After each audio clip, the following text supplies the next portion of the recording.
அன்பானவர்களே, அன்பு வணக்கங்கள். உலகில் நடக்கின்ற எல்லா விஷயங்களையும் தெரிந்து கொள்வதில் ஆர்வமும் அக்கறையும் இருக்குது இல்லையா? உங்களுக்கு வெளிநாட்டில் என்ன நடக்குது, உள்நாட்டில் என்ன நடக்குது, அங்கே என்ன கண்டுபிடிச்சி இருக்கிறான், இங்க என்ன கண்டுபிடிச்சி இருக்கிறான், இப்படி உங்களுடைய ஆர்வம் எங்க இருக்குது? வெளி உலகில் நடக்கின்ற சம்பவங்களை, நிகழ்ச்சிகளை, நிகழ்வுகளை தெரிந்து கொள்வதில் ஆர்வம் காட்டுகிறீர்கள் இல்லையா? ஆனா உங்களை நீங்கள் தெரிந்து கொள்வதில் எந்த விதமான ஆர்வமும் காட்டுவதில்லை. அது ஏன் உங்களுக்கு நீங்களே கேட்டீங்கன்னா அதுக்கு பதில் இருக்காது. என்னன்னா, உங்களை நீங்கள் தெரிந்து கொண்டாலே உலகில் இருக்கின்ற தெரியாத விஷயங்கள், ரகசியங்கள் எல்லாம் தெரிய ஆரம்பித்துவிடும். முதல்ல நீங்க தெரிஞ்சிக்க வேண்டியது, அறிந்து கொள்ள வேண்டியது, புரிந்து கொள்ள வேண்டியது, உங்களுக்குள் நடக்கின்ற, உங்களுக்குள் இருக்கின்ற ரகசியங்களை நீங்கள் தெரிந்து கொள்ள வேண்டும். ஆனா அப்படி எதனா தெரிஞ்சுக்கிறதுல ஆர்வம் காட்டிக்கிறீங்களா? கிடையாது. 7 ரகசியங்கள் உங்களுக்குள் அடங்கி இருக்கிறது. 7 அற்புதங்கள் உங்களுக்குள் இருக்கிறது. என்ன 7 ரகசியங்கள்ன்றீங்க, 7 அற்புதங்கள்ன்றீங்க? எங்களுக்குள்ள 7 பொக்கிஷங்கள் இருக்குதா? ஆமா, 7 புதையல்கள் இருக்கிறது. அதை நீங்க தெரிஞ்சுக்கணும்ன்ற ஆர்வமே இல்லை. ஏன்னா உங்களுடைய ஆர்வம் எல்லாம் வெளி உலகில் நடக்கின்ற நிகழ்வுகளை பார்ப்பதிலேயே காலம் கழிச்சறீங்களே தவிர இறைவன் உங்களுக்கு எதற்காக படைத்தான் என்பதையே மறந்துட்டீங்க.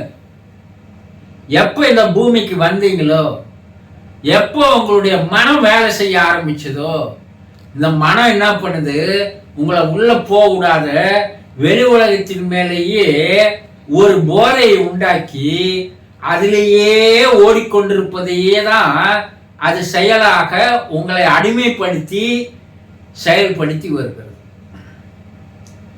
நீங்க ஆன்மீகம் சொல்றீங்க இல்லையா, மெஞ்ஞானம்னு சொல்றீங்க இல்லையா, ஞானம் என்று சொல்கிறீர்கள் அல்லவா?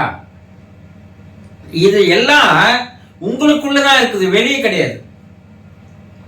ஆன்மீகம் என்பது உங்களுக்குள்ளதான் இருக்குது, மெய்ஞானம் என்பது உங்களுக்குள்ளதான் இருக்குது.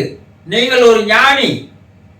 தெரியாத வரை நீங்கள் ஞானி என்பது தெரிந்து கொள்ளாத வரை அஞ்ஞானியாக வாழ்கிறீர்கள். அவ்வளவுதான். யாரோ ஒரு சிலர் தன்னை தெரிந்து கொள்வதில் ஆர்வம் காட்டுகிறான். தன்னை அறிய தனக்கு ஒரு கேடு இல்லை. நீ யாருன்னு உன்னை தெரிஞ்சுக்கிறதுல உனக்கு யாருன்னா தடையா இருக்க போறாங்களா? சொல்லுங்க.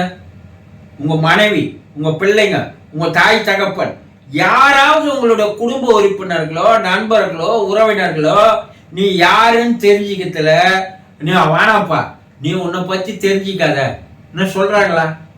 கிடையாது. ஆனா நீ அதை தெரிந்து கொள்வதில் ஆர்வம் காட்டல. தன்னை அறிய தனக்கு ஒரு கேடு இல்லை. தன்னை அறியாமல் தானே கெடுகின்றான்.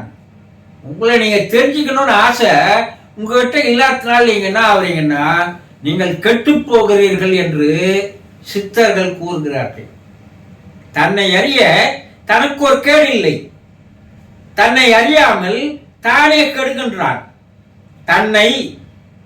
தன் அறிவை அறிந்த பின் தன்னையே அர்ச்சிக்க தான் இருந்தானே சொல்லிடுறார் சித்தர். முதல்ல உங்களை நீங்க அறிஞ்சிக்குங்க, உங்களுடைய அறிவை நீங்க தெரிஞ்சுக்குங்க. இது ரெண்டும் நீங்க தெரிஞ்சுக்கினீங்கன்னா உங்களை தான் நீங்க வணங்குவீங்களே தவிர வெளியே போய் எதையே வணங்க மாட்டீங்கன்ற. இதை எல்லா மதங்களும் சூசகமாக சில விஷயங்களாக, ரகசியங்களாக கூறுகிறது. எதை நீ கடைசியா எதை அடையணுமோ, நீ மெஞ்ஞானத்தை அடையணுமோ அதை ரகசியங்களாக கூறுகிறது. வா, கடவுளை நீ தெரிஞ்சுக்கணும், ஆண்டவனை நீ அறிஞ்சிக்கணும், தெய்வத்தை நீ பார்க்கணும், இதெல்லாம் ஆசை இருக்கும். ஆனா 7 படிநிலைகள் தாண்டினாதான் இதெல்லாம் உனக்கு தெரியுமே தவிர, நீ ஒரு படிநிலை கூட தாண்டாத இருந்தா தெரியாதுன்றாங்க. அப்போ 7 படிநிலைகள்.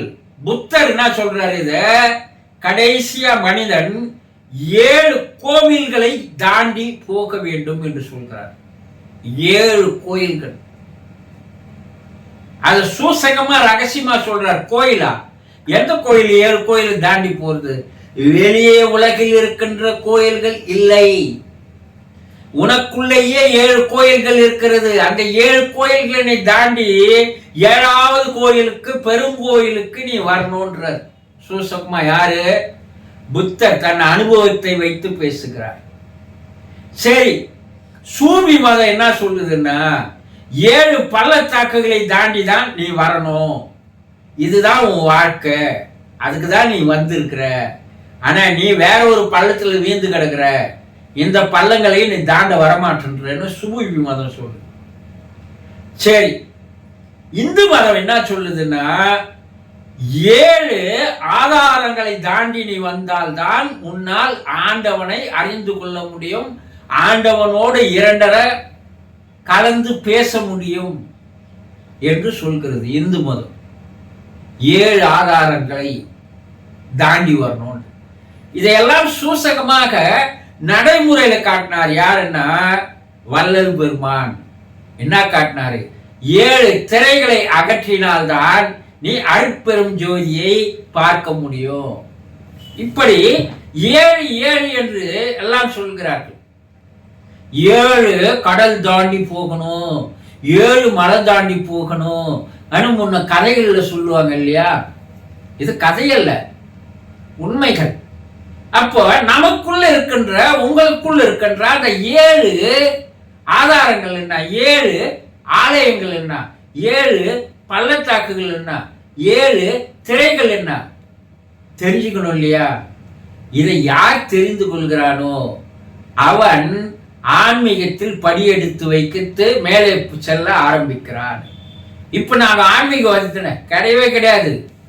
ஆன்மீகவாதி என்ற போர்வையில வாழ்ந்து வருகிறையே தவிர ஆன்மீகவாதி கிடையாது. ஆன்மாவை எவன் அறிந்து கொள்கிறானோ அவனே ஆன்மீகவாதி. இப்ப ஆன்மாவை அறிஞ்சுக்கினீங்களா? கிடையாது. அப்போ 7 எது? 7 உடல் என்ற ஒன்றை தாண்டி போகணும். இது முதல் படிநிலை. 2வது படிநிலை உடலும் மனமும் கலந்த ஒரு நிலை இருக்கிறது, அந்த 2வது படிநிலை. 3வது படிநிலை உடலை விட்டு மனத்திற்கு வந்து விடுகிறீர்கள். இப்போ உடல் மீது அக்கறை கிடையாது, உடல் மீது பற்று கிடையாது, உடல் மீது ஆசை கிடையாது. இதைதான் சாப்பிடணும், இதுக்கு தான் வந்திருக்கிறோம், நம்ம சாப்பிட்றதுக்கு தான் கடவுள் படைச்சான், கண்டதை தின்னலாம். ஆனா இருக்கிறீங்க பாரு, அது உடல் மீது பற்று. அந்த உடல் பற்றை விட்டு கொஞ்சம் வந்தீங்கன்னா உடலுக்கும் மனதிற்கும் ஒரு பற்று. மனம் உடலை பாதி மறக்க செய்கிறது. 3வது நிலை மனம். இந்த மனசு முழுமையா தெரிஞ்சுக்கணும், அறிஞ்சிக்கணும். இது 3வது நிலை. 4வது நிலை மனமும் ஆன்மாவும் கலந்த ஒரு நிலை, 4வது நிலை. 5வது நிலை ஆன்மா என்ற ஒரு நிலை. அப்பதான் நீங்க ஓரளவுக்கு ஞானியாக மாறுகிறீர்கள். அப்போ ஆன்மாவை 6வது நிலை ஆன்மாவை கடந்து செல்லுகின்ற நிலை. 7வது நிலை இறுதி நிலை, கடைசி நிலை, முடிவு. அந்த முடிவு வரும்போது நீங்கள் தெய்வமாகவே மாறி இருப்பீர்கள். இதெல்லாம் அவதாரங்கள் அந்த நிலையை அடைஞ்சாங்க. நீங்க ராகவேந்திரர், ரமண மகரிஷி, சீரடி பாபா, ராமகிருஷ்ண பரமஹம்சர், அரவிந்தர், இவங்க எல்லாம் அந்த 7வது நிலையை கடந்து நின்றதால் தான் இன்னைக்கு உலகம் உள்ள வரைக்கும் அவர்களை நாம் தெய்வமாக வணங்கி வருகிறோம். இத யோகத்தில் என்ன சொல்றாங்க? சூசகமா அது யோகத்திலேயே சொல்றாங்க. என்ன? மூலாதாரம், சுவாதிஷ்டானம், மணிபூரகம், அநாதகம், விசுத்தி, ஆக்கனா, சகஸ்ராநாமம் என்று 7வது படிநிலை வந்து நின்று விட்டால் உன்னுடைய உச்சியிலேயே ஒளியை காணலாம். இந்த 7 நிலை ரகசியங்களை தெரிந்து கொள்ள வேண்டும் என்ற ஆர்வம் உங்களுக்கு இருந்தாலே போதும், நீங்க படியேற ஆரம்பித்து விட்டீர்கள். எதுக்கு வந்தோம்? ஏன் வந்தோம்? ஏன் நம்மளை படைச்சா இறைவன்? துண்ணுட்டு தூங்குறதுக்கா? இல்ல புள்ள விட்டி பெத்து போடுறதுக்கா? இல்ல பந்தோபஸ்துல மாட்டின்னு முடிக்கிறதுக்கா? இதெல்லாம் ஒரு வாழ்க்கை தான். அந்த வாழ்க்கையை கடந்து மேலே வர வேண்டும். இந்த பரமபத விளையாட்டுல மேலே ஏறி வர மாதிரி அதில் ஏறி வர வேண்டும். திடீரென்று சறுக்கி கீழே விழுந்துடக்கூடாது. கடைசி நிலை செல்ல வேண்டும். அதுக்குதான் உங்களுடைய வாழ்க்கையினுடைய குறிக்கோள், லட்சியம் எல்லாம் அதான். அதை மறந்துட்டு நீங்க என்ன பண்றீங்க? முதல் படிநிலை கீழே உடலே நான் நல்லா சாப்பிடணும், நல்லா சுகபோக அனுபவிக்கணும், நல்லா புள்ள குட்டி பெற்றுக்கணும், நல்லா எதை அனுபவிக்கணுமோ அனுபவிக்கணும்.